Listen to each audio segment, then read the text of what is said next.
Today, we talk about the fundamentals. Welcome back, everybody, to the Think Bigger Real Estate Show. Today, I have a very special guest. Stay with us. This is going to be an amazing episode that's going to, again, bring you back to the things that are going to drive results in this competitive market.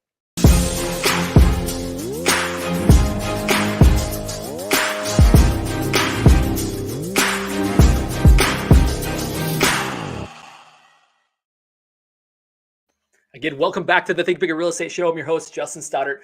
Thrilled today to be with someone who I call a friend, someone who is inspiring a whole group of us that I'm in a mastermind with. His name's Luke Andrews. Today, again, we're going to talk deep on communication and negotiation. Luke Andrews, thanks for coming on the show today, my friend. Hey, so excited to be here, buddy. So excited to be here with you. It's mutual. I've admired your presence in our group for some time. Everybody respects you. And it's fun to hear more of your story. You've been in the real estate industry for 6 years, for the past 3, roughly full time. Correct. And in those 3 years, you've built a team with 19 other agents who are top producers. Like that's not common. Just so you know, I've been working in this industry for a long time. What you've done is not common. So congrats to you on the big success. Super exciting. I know you also are a master of actually authoring content. I'm excited at the end of this episode. I want everybody to know that Luke has actually a very special kind of offer for everybody, course, book, just some stuff that's going to really help you to implement, the stuff that, that we're going to talk about today, and then some.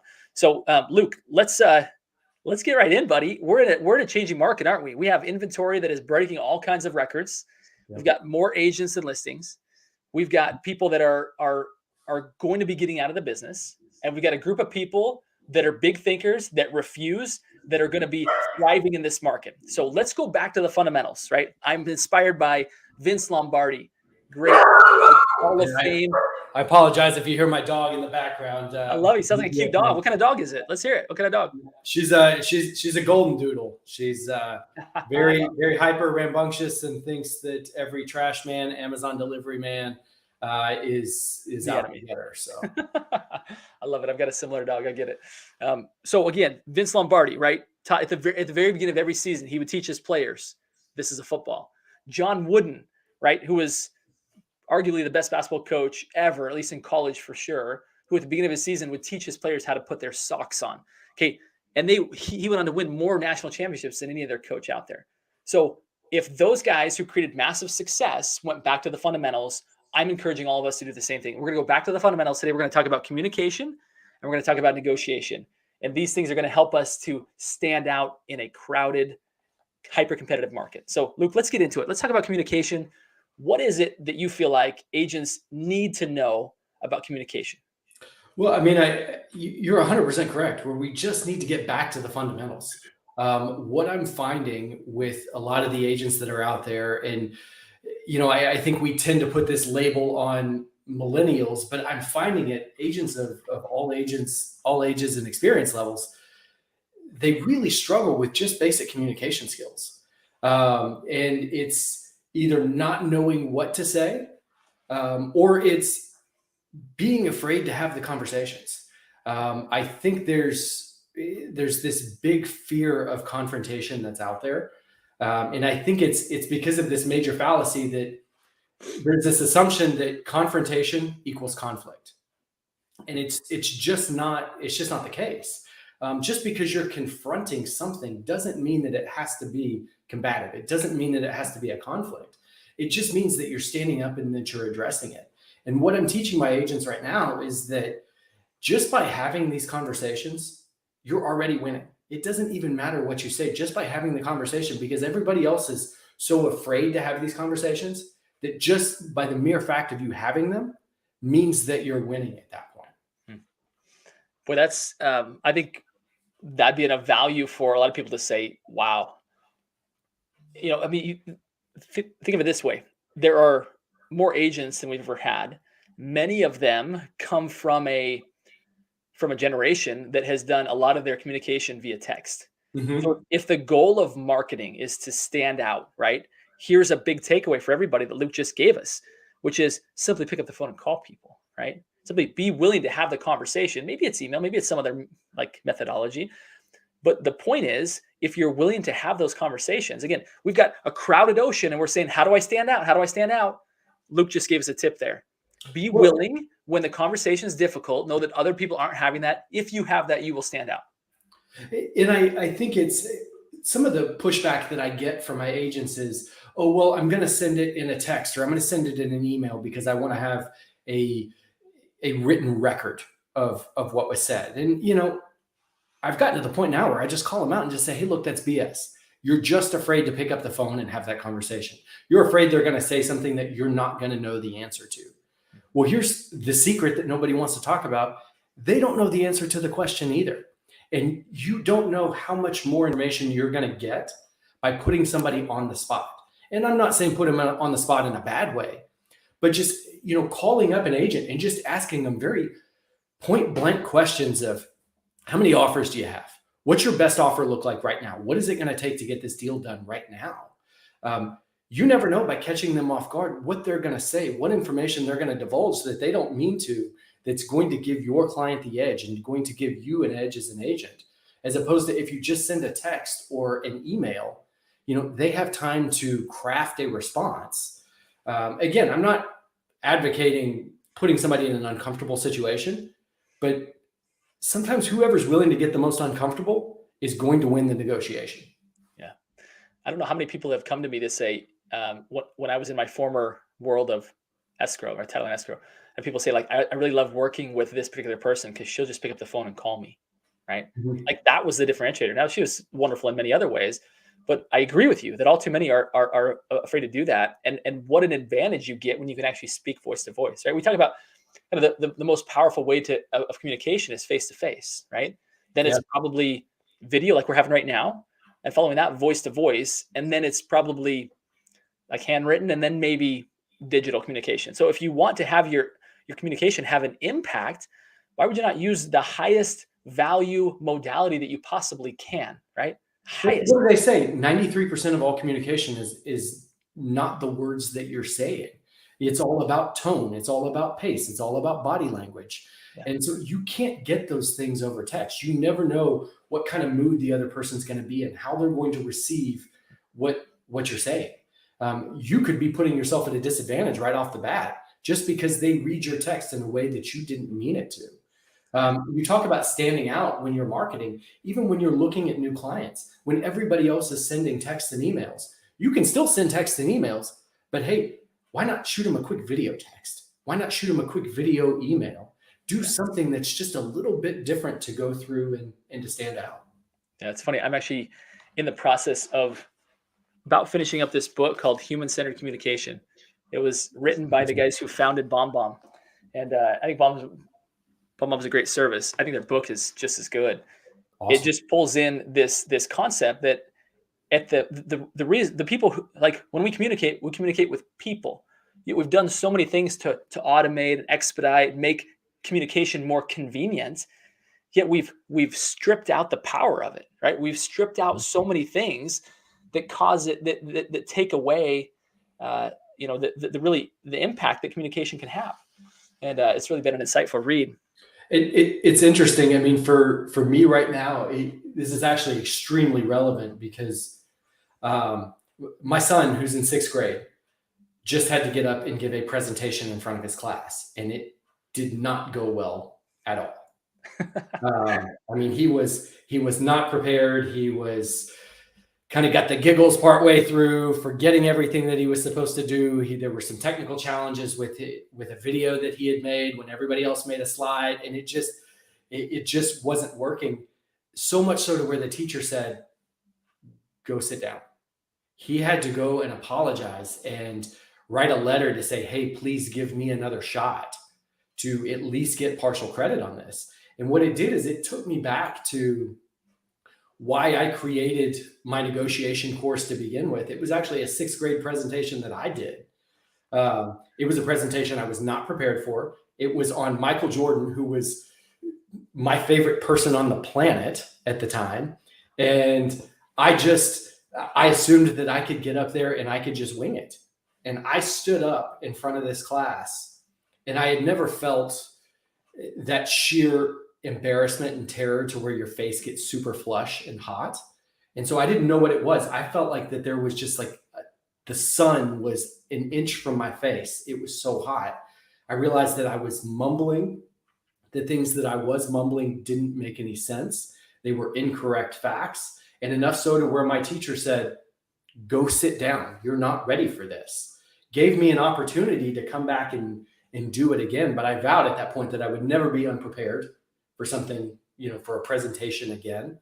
And as I've been working with my agents over the last several years, I realized that communication and negotiation, which go hand in hand, were areas where they struggled. And that's why I put this course together, is to just find just very, very simple ways, very simple things that they can do that translate to all negotiation and all communication.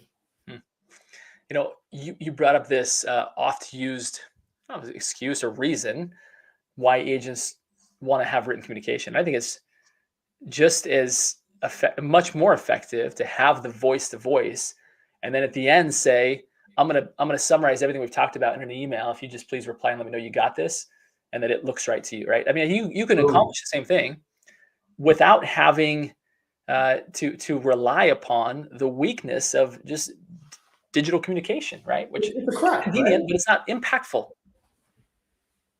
Yeah, I mean, you are exactly right. That is such an amazing way to do it, is to go through, have the conversation, and then say, I'm going to summarize this for you. Just let me know that you got it. It's perfect. And it's so simple, right? It is so simple. What else do we need to know about communication that Luke knows that would allow us to stand out in this crowded market? So for me, I try to keep things very simplified. You and I talked about before the call that my background's in strategic marketing and data analytics. And I was very fortunate to get to spend a lot of a corporation's money on market research. And we went through and we essentially put people into 8 to 10 different buckets or avatars as we're going out and we're advertising. And what we found is that nearly 40% of people were this avatar that we called a simplicity seeking follower, which means that if we asked them to do something and we made it more than 3 steps, they just weren't going to do it. And so I've kind of gotten down to this, everything has to come in threes. And, our mutual mentor, Sharon, he uses the triangle a lot. He uses the 3 circles, those things. And it, kind of hit home. So I went with this triangle approach. And again, just trying to make it as simple as possible, I came up with what I call the 3 Ps, which are being prepared, having good posture, making sure that you're standing up straight, you're making the good eye contact, and then finally project, speaking a little louder than you feel like you need to, because more often than not, we can be in a communication, we can be prepared, we can be saying the right things. But if we're negotiating and we're looking all around, we're slouched over, we've got poor body language, we're not making eye contact, our message isn't being received.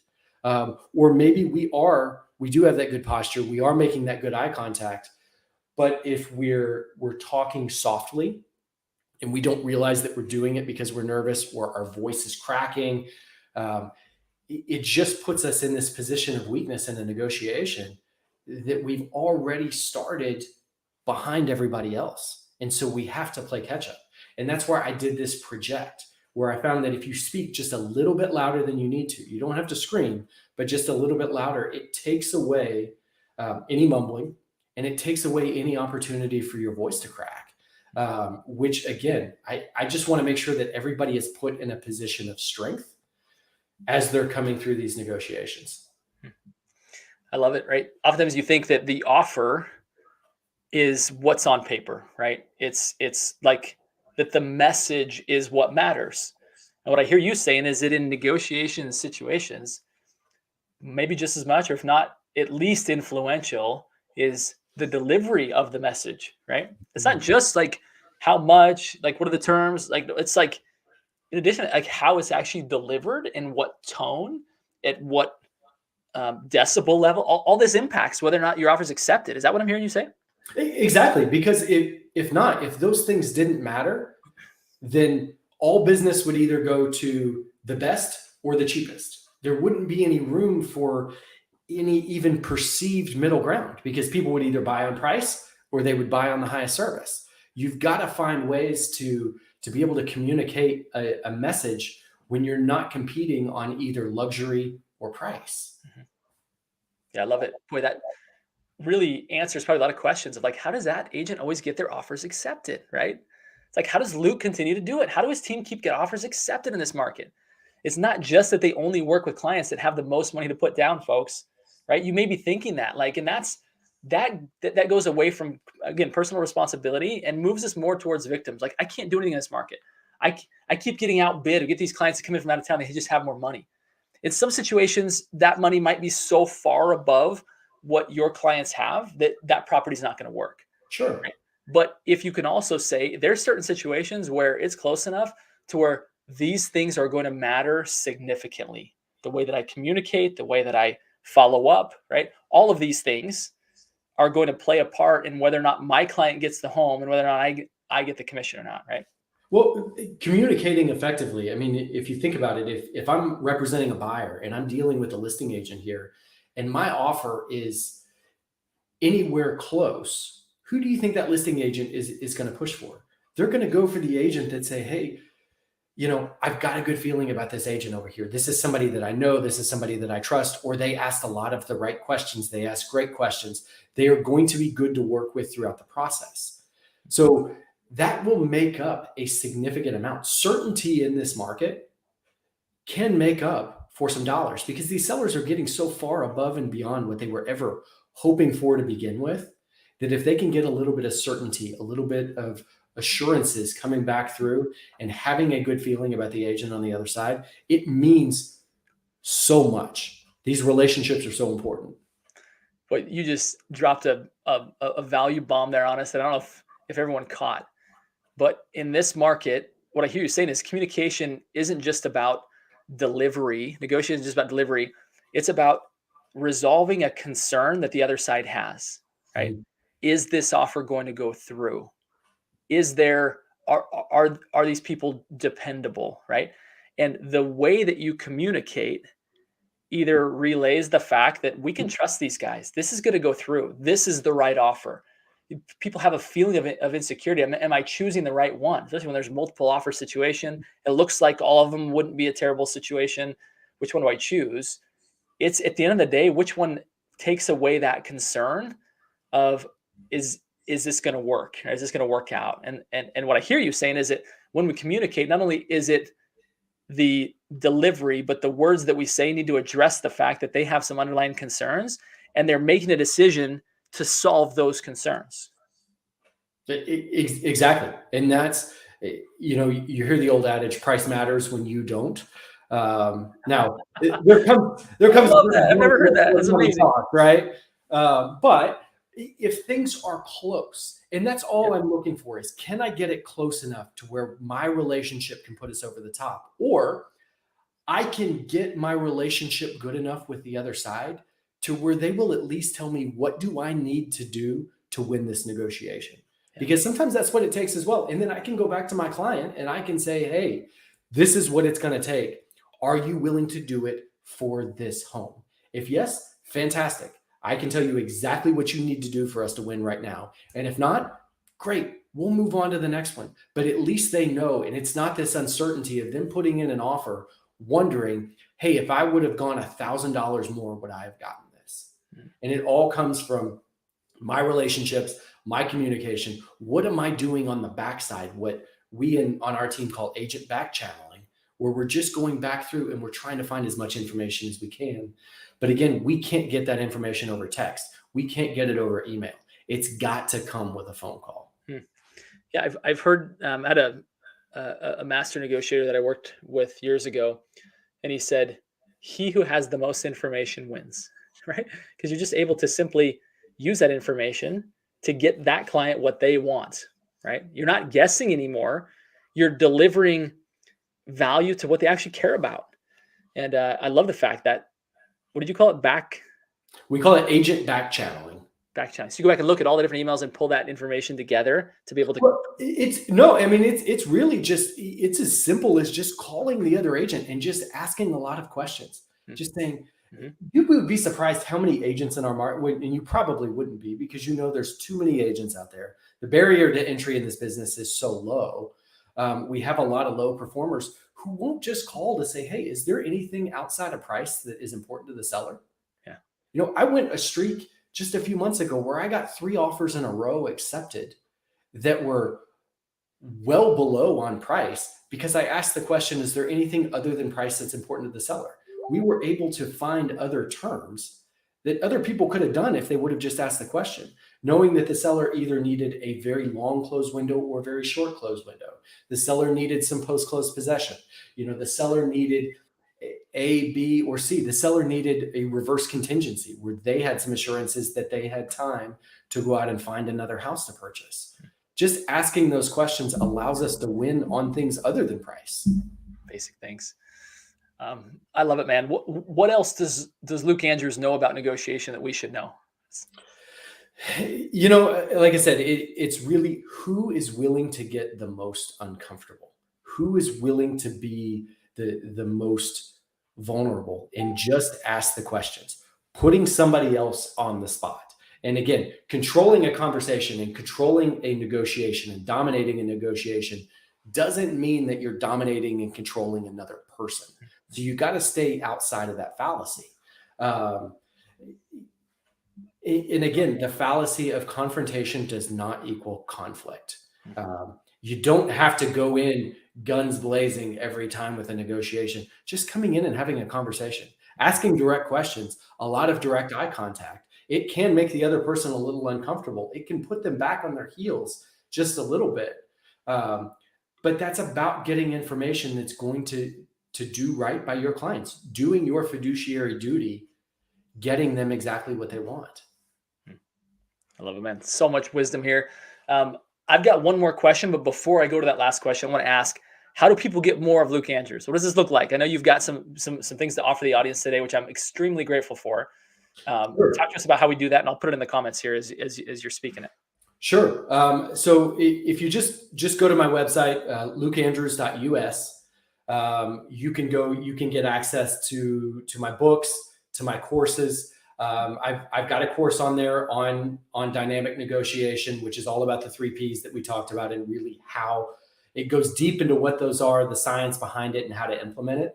And then I've got another course as well on, success in your first 320 days of real estate. But just going to that website there, if you use the coupon code Think Bigger, all one word, Think Bigger, it'll give you 20% off anything that you get through there. I love it, man. Think bigger. That's fantastic. Okay, and I'm just putting this all down. So anybody that's listening to this, again, hopefully you capture that. If not, rewind. For those that are watching it online, I'm putting it all in the comments here for you. So be sure and go find that. Luke, amazing information. Absolutely amazing. Again, back to the fundamentals, right? Communication, negotiation, the things that we think that everybody does and that everybody does well, and it's not a differentiator. You've helped us to see it absolutely is a differentiator. So my final question to you is, Luke, you've done some big things here in just 3 years as a full-time agent, right? 19 top producers on your team. Dang, brother. That's amazing. Talk to us about what Luke Andrews does to continue to be a big thinker. What do you do to continue to expand your possibilities? For me, it started with a question. I'm sure you've read Rich Dad Poor Dad, Robert Kiyosaki. One of the key things that I took out of that book, shifting my thinking from I can't afford this to how can I afford this? And it started very financially, right? It started with, okay, well, I can't afford to hire a coach. I can't afford to go to this conference. I can't afford to buy this investment property. To shifting my mindset to, okay, how can I afford coaching? How can I afford this conference? How can I afford this investment property? And did I get all of them? Was I able to do everything? Absolutely not. But what it did was it opened me up to so many new possibilities. But more than that, it got my creative juices flowing. So now when I'm going through, like if I'm working with a new agent or I've got a deal challenge, it used to be, oh, you know what? I can't get this agent to produce. They're not going to work here, or I can't get this deal to go through. We can't get it figured out. We're just going to release. Move that to, how can I motivate this agent? How can I get this deal to go through? And just got my mind going, got my mind moving. And I'm coming up with, some of them are just crazy things that would have thought they're not even realistic possibilities. But if you get in front of a whiteboard and you say no idea is a bad idea, nothing is too crazy, and you just start writing stuff down, you figure out that there's some real pearls. There's some real wisdom that comes out of there. And that has helped me tremendously, and something that I do on a daily basis, and something that I'm trying to impart to my kids, to let them know that, hey, nothing is too crazy out there. You just have to figure out how. Every day when they get out of school, I'm blessed and fortunate enough that with my schedule, I can drop them off every single morning at school. And every morning, right as they're getting ready to open the door to get out, I give them the old Walt Disney quote. I say, if you can dream it, and they automatically chime back with, you can do it. And I say, anything in the world, all you need is and then they follow back with a plan. So it's, if you can dream it, you can do it. Anything in the world, all you need is a plan. And that's, Robert Kiyosaki has really got me thinking on that one. And I was like, we got real estate, we got fatherhood, we got thinking bigger. Luke, you brought the house down, brother. This has been fantastic. Thank you for the nuggets of wisdom, being willing to share them with us. So good. So good. For everybody that's listening, whether you're listening live or after the fact, thank you for tuning in. I appreciate you. As you know, as you heard me announce yesterday, I've got some big things going on. Think Bigger Real Estate is much more than just a podcast. It's a platform and a network to help you to think bigger, to help you to live, give, and serve abundantly. Please reach out to me if we can talk more about how I might be able to help you to do that. Luke, been such a pleasure again. To everybody listening, my final request are these 3 simple words, and they are go think bigger. Luke, thanks for helping us do that today, my brother. Thank you so much. I really appreciate it.